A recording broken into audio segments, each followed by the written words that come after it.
My name's Phil Dvorak. I'm one of the pastors at Recovery Church. Recovery Church is a unique ministry. We focus on reaching those who are early in their journey of recovery, their journey of sobriety, their journey of faith. Basically a non-believer, a man of peace, a person of peace, if you want to look at it that way, and a Baptist minister got together, and they felt that God was telling them that I needed to plant a church. And we started meeting at that Baptist church and doing something in the evenings on a Saturday night.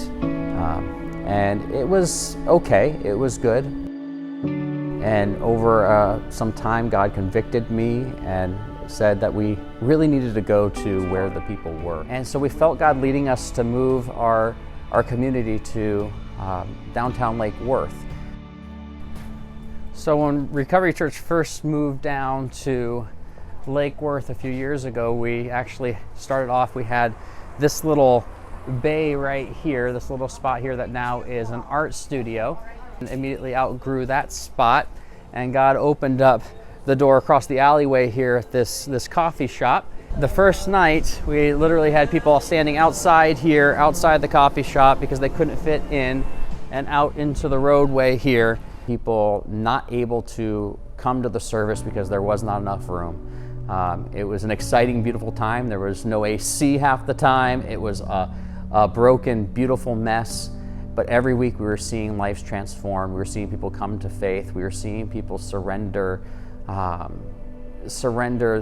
their addictions and their desires to live life on their own will and start to surrender over to Jesus. We knew we couldn't stay in that location much longer. And literally directly across the street was an old blues jazz club where we're sitting right now, the Bamboo Room. Finally, all of a sudden, God opened up the door, and we've been meeting in the Bamboo Room now for about 2 years.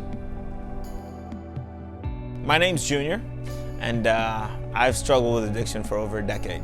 One day, I just got to a point where, I wanted to end my life, and that's when I decided to go to treatment. See, in treatment, all they have is decaf, and a guy invited me to church, and I said, nah, God doesn't want anything to do with me.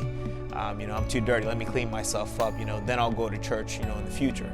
And he was just like, well, you know what, they actually have coffee at church. I'm like, real coffee? He's like, yeah. I'm like, then is this decaf stuff? He's like, yeah. I'm like, well, then I'm going to church then. And when I got there, God spoke to my heart and said, you don't clean you, I clean you. And then when I got out, I started going to regular AA meetings. I lived in a recovery house, and everybody's complaining about everything. I complain about everything. But see, when I go to church, it's different, because at church, people can be going through all types of stuff, but no matter what they're going through, they'll be like, but God is good, and they'll look at the bright side instead of sitting in a room where everybody's complaining, including myself.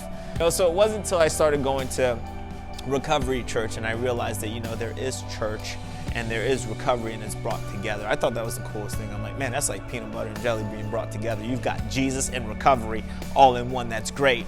As an addict, I felt like people at church would judge me and think that they're better. You know what I mean? I was projecting my own insecurities onto them. That's a fact. But nonetheless, coming to Recovery Church, it's a place where people that struggle with addiction can feel like, you know what? I feel like I can go here. I'll go, because they ain't gonna judge me. They got the same problem I got. So I think that's the difference. It's not really the Sunday or the Wednesday. It's the fact that they feel more comfortable going there because they don't feel like they're gonna be judged. Not saying that church is actually judging them, but we project our own insecurities onto other people. A friend reminded me, they're like, the story in the Bible where the blind man sees? I'm like, yeah. It's like, imagine you were a blind man. I'm like, okay. They're like, and then God gives you your vision. I'm like, okay, now I can see. They're like, now imagine that you're around nothing but blind people, and you just walk around like, I can see, y'all, and just move around. How would you feel? I'm like, when you put it that way, I feel really selfish, because God has healed me and taught me how to see, and there's all these other blind people around me, and I'm not helping them to regain their sight. And they're like, well, what if other people, after they got sober, never came back to give? Would you ever get sober? I have a responsibility. If God has healed me of something and I know how to get healed from it, it's my duty as a Christian to help people that struggle with the same things that God has helped me overcome. I want to think about the mission or the passion or the vision behind Recovery Church that God has unfolded. You know, the why. Why are we taking the resources, the time, the energy to do this? And for me, when I look out at the room and I know this is someone's daughter, I know this is someone's sister, someone's brother, someone's father.